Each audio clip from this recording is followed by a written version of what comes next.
Yeah. The fanatic. Where we keep it 100, keep it real. That's the only way we know how to be. Talking that sports talk. You know what I'm saying? Straight out of South Carolina. Upstate, 864. Yeah. The FANATTIC. The fanatic where we keep it OG. We talking sports, so I call what. Welcome into the Fanatic Sports Channel for sports fans by sports fans. It's your boy Coach I. And y'all know y'all used to seeing me with the stat guy. The stat guy sitting this one out, man, because it's rivalry week. And we got Chris Thrasher from Clutch Sports Ole Miss account. What's going on, Chris? Oh, man, just, I love college football except for this past weekend. I love that. Hey, a little rough for you, man, but we're going to talk about this Egg Bowl coming up here, man, soon. Before we jump into it, let the people know where they can find you on social media, man. Yeah, you can find me at Twitter at Clutch O. That's at CLUTHOLE.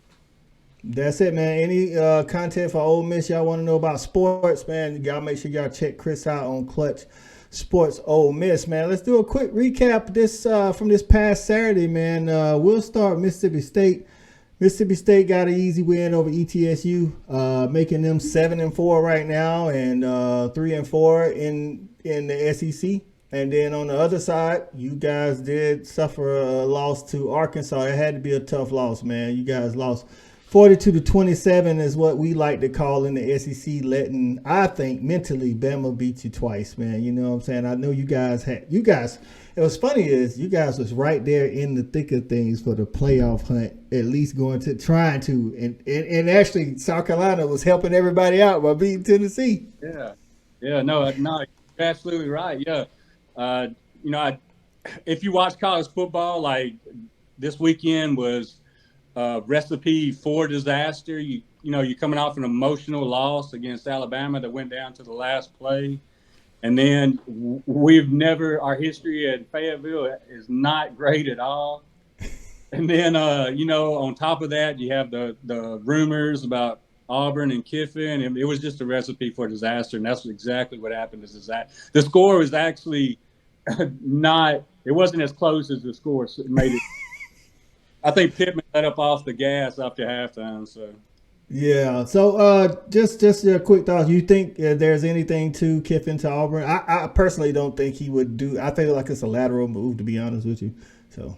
Yeah. No. Where there's smoke, there's fire. I believe there's interest on both sides. I really do. But I live here in Oxford, and the feeling is we want Kiffin. We want to keep him. We want him to be here as long as he wants to be here. And I think the administration, offering him that contract is showing that we'll do whatever we have to keep him.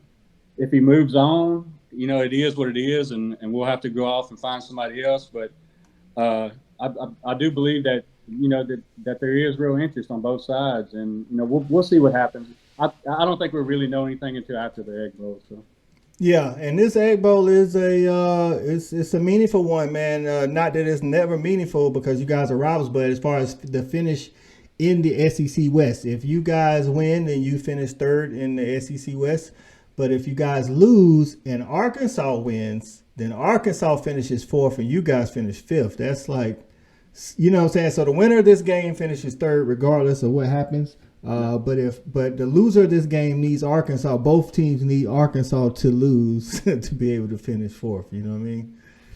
So we'll talk about the Ole Miss offense, man, versus that Mississippi State defense. So you guys are, you score. It's Lane Kiffin. It just looks a little different this year. We're used to Lane tossing around everywhere, and you guys are pretty much the best rushing offense in the conference. So you guys are rushing for 278 yards a game, and they're only allowing 149 a game. So something's got to give, you know what I'm saying? Oh, yeah, no doubt. I still feel like, that's our identity this year, and I still feel like – and nobody's been able to stop us yet. I think LSU said that, they were able to stop us, but they couldn't even stop Judkins. He still ran for over 100 and something yards. So I still feel like we're going to be able to run the ball. It's also supposed to be – the weather's supposed to be real bad. It's supposed to be raining here, so I think that favors us as well. But like you said, something's going to have to give. Not only is Judkins the best, he's a leading rusher in SEC, but Judkins is top 5. So, It's a 1-2 punch, man. It's the deadliest 1-2 punch in the nation, in my opinion. It is. I think so. And you guys, I mean, you guys are pretty balanced, man. You're averaging 227 in the air. They're giving up over 200 yards. Now, they did play Georgia's run pretty decent, but that's all the time. Like even back in 2020, in the COVID year, when we played and JT Daniels first, came on the scene, we had to like throw the ball like the whole second half to be able to move it. So it's gonna be interesting. You guys are very balanced. Like I said, you're scoring 35 points a game. They're giving up 24 points a game. So something's got to give. And like you said, I haven't seen anybody completely shut Ole Miss down offensively. Now on the converse side. If the weather holds up like you say, and it is raining, that Mississippi State offense is going to be hindered because they only average 77 on the ground. Yeah, oh, no doubt. But that passing attack, it's you think, when you think about the air raid, you think they're just throwing it for 30, 40, 50 yards. That's not the case. That's the passing game is part of their rushing attack. They're throwing it for 5, 6 yards. So. It could still be, a problem for Ole Miss. I think this past weekend, KJ Jefferson, he didn't have a problem throwing the ball anywhere he wanted to. So, yeah, I think you're right. That Ole Miss offense is not the typical like air raid. They are very comfortable and actually kind of willing to take those 5, 6 yard, pass plays. They'll take a shot here and there, but like against Georgia, the couple of drives that they did move the ball. They was moving the ball like 5 yards, 6 yards, 5 yards, 7 yards. You know what I'm saying? They'll run to keep you honest, but they're averaging 321 in the air, and you guys are only giving up 216 in the air. So, Will Rogers is on fire. I mean, they're coming. I know it's East Tennessee. Put up points against anybody. I'm doing something. I don't care who it is. So. And they're going to be pumped up, man. We've won the Egg Bowl 2 years in a row ever since Kiffin's been here, and they're going to want to take it back. And then, you still have the rumors swirling. I just hope that we're more focused than we were this past weekend. Yeah, and on to the prediction, man. You're right. You guys are 2 in the last 5 with the back-to-back coming these past 2.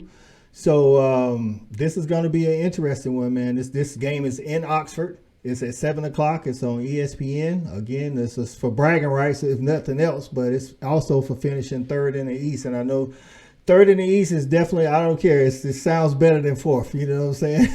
Yeah, absolutely. Yeah. I think it's even more important, because our SEC championship hopes are diminished and our college football playoff hopes are diminished. It makes it even more important to me because it's pretty much the only thing we have left to play for on both sides. So it's just more important. I think you're right. I think that's what goes into it because I think the letdown game was this past game against Arkansas. You guys, mentally like, oh man, we missed our chance, especially kicking yourselves after, watching Tennessee get blasted by South Carolina because that was like your end right there. But now it's like, okay, we need to finish strong because right now you guys are 8-3, they're 7-4. You can finish 9-3 with a bowl win. It'll be a 10-win season, back-to-back 10-win seasons. I mean, when's the last time that happened to Ole Miss? You know what I'm saying? Oh man, it's been a long time since we won. That's right. Now you guys are favored by 3 at home, which Vegas tends to give the home team 3 points. So they're basically saying, depends on how the wind is blowing, either team could win, but because you're at home, you're going to get those points. The over-under is 63. So I know you talked about the weather, but I think they're thinking both teams are going to score, pretty much like a 33-30 type deal. So give me your predictions, man, and a key to the game. Yeah. So I think the betting lines opened up at 5.5, and like you said, it's gone down to like 3.5. And if I'm being honest, by game time, we still have about 4 days left. It might end up a pick'em game. I'm gonna call it. I'm gonna say it's gonna be, even Ole Miss coming off that terrible blowout in Arkansas. I think we kind of refocus and get back to where we were. We're going to be able to run the ball, so I think it's going to be a 38-35 Ole Miss. I'm going to go with Ole Miss. I think a key to the game is going to be the running game. I just don't think that State's going to be able to stop Quinshon Judkins or Zach Evans. So. I'm in agreement with you. I think the rushing game for Ole Miss is going to be the key to the game. If Mississippi State somehow slows that down, then they can come out with the win. But I do not think they'll be able to slow it down. Those two guys are too good. Like I say, I think they're the best duo in the nation. Maybe Ohio State, when healthy, has an argument with Travion Henderson, and they're back. They're number 3. But I think you guys will be able to run on them, and I think being able to run on them will keep their offense, even if it's clear skies, it'll keep their offense on the sideline for much of the game. I'm going with a much lower scoring game, though. I think it's going to be like 24-20 Ole Miss. That's what I'm going to go with. So I like Lane Kiffin, man. I've been telling people I don't think he's going to Auburn. I think he's going to be the next coach at Alabama whenever Saban decides to leave. So I know that's not good news for you, but at least you'll get him for a couple of years if my theory holds through. I can sleep with that. I can sleep if he goes to Alabama over Auburn. I mean, who can argue with that?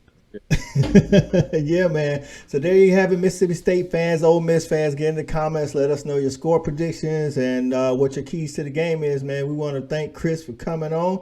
Chris, one more time before you get out of here, man, let them know where they can find you on social media. Yeah, you can find me on Twitter at @ClutchO. That's UTAOLE. There it is, man. So, hey, it's rivalry week. Anything can happen, but listen, 2022 college football season anything's been happening every Saturday anyway. IEC last Saturday, Tennessee getting thrashed by South Carolina. But for Chris, man, this is Coach Out of Fan Addict, and we out of here. Howdy, toddy. Got it jumping like it's that valley. I call my dogs out the pound, let's go eat. Turn on the fan addict, let's have a debate. Who really hold down the Southeast from state to state? What team hungry gonna eat everything up off they plate?